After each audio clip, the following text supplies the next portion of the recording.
नमस्कार दोस्तों आज हम आपके साथ श्रीमद् भगवत गीता के 11वें अध्याय के श्लोक नंबर 33, श्लोक नंबर 34, श्लोक नंबर 35 पर ज्ञान की वार्तालाप करते हुए ये जानेंगे कि क्या परमात्मा का कोई साकार रूप है या निराकार परमात्मा केवल सृष्टि के परिवर्तन के दिव्य कार्य करने के लिए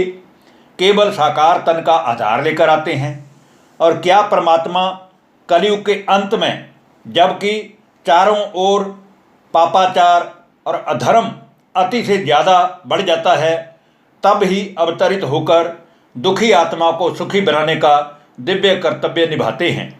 दूसरी बात यह है कि भले ही बहुत सारे लोग परमात्मा के बारे में यथार्थ ना भी जानते हों कि परमात्मा कौन है, परमात्मा कैसा है, परमात्मा को किसने देखा है, परमात्मा किस रूप वाला है, परंतु जहाँ तक मानने की बात है तो एक बात सभी मनुष्य स्वीकार करते हैं कि भगवान एक है। इसलिए जो जिसको भगवान मानता है वो उसी की ही पूजा करता है, उसकी ही वो भक्ति करता है और उसी के आगे ही अपनी सारी इच्छाएं या प्राप्तियां वर्णन करता है। परमात्मा के लिए सभी धर्म भी एक ही स्वर में इस बात को स्वीकार करते हैं कि भगवान एक है, खुदा एक है, वाहेगुरु एक है अथवा गॉड एक है। तीसरी बात यह है कि परमात्मा हमारी और आपकी तरह सांसारिक रीति से जन्म नहीं लेते, बल्कि वो अपनी ईश्वरीय अलौकिक शक्ति से दिव्य जन्म लेकर अवतरित होते हैं और सृष्टि को फिर से सुखी व खुशहाल बनाने आते हैं। जिस सृष्टि को स्वर्णिम सृष्टि अथवा सोने की चिड़िया कहा जाता था। तो आइए दोस्तों, अब हम बात करते हैं श्रीमद् भगवत गीता के अध्याय नंबर 11 के श्लोक नंबर 33 की, जिसमें कहा गया है, तस्मात्त्वमुत्तिष्ठ यशो लभस्व जित्वा शत्रुन् भुङ्क्ष्व राज्यं समृद्धं मया वेते निहता पूर्वमेव निमित्त मात्रम भव साव्य साचिन है। भगवान कहते हैं कि हे अर्जुन, तुम उठ और इन सभी प्रतिपक्षी सेना के शत्रुओं पर जीत प्राप्त करता हुआ यश प्राप्त कर और धन धान्य से संपन्न सुखों भरे राज्य को अवश्य ही भोग, क्योंकि ये नरक के सभी शूरवीर मेरे द्वारा पहले ही मारे जा चुके हैं। तू तो केवल निमित्त मात्र बन जा। इसके बाद हम दोस्तों बात करेंगे श्रीमद् भगवत गीता के अध्याय नंबर 11 के श्लोक नंबर 34 की, जिसमें अर्जुन को समझाते हुए भगवान फिर कहते हैं, द्रोणम च भीष्म च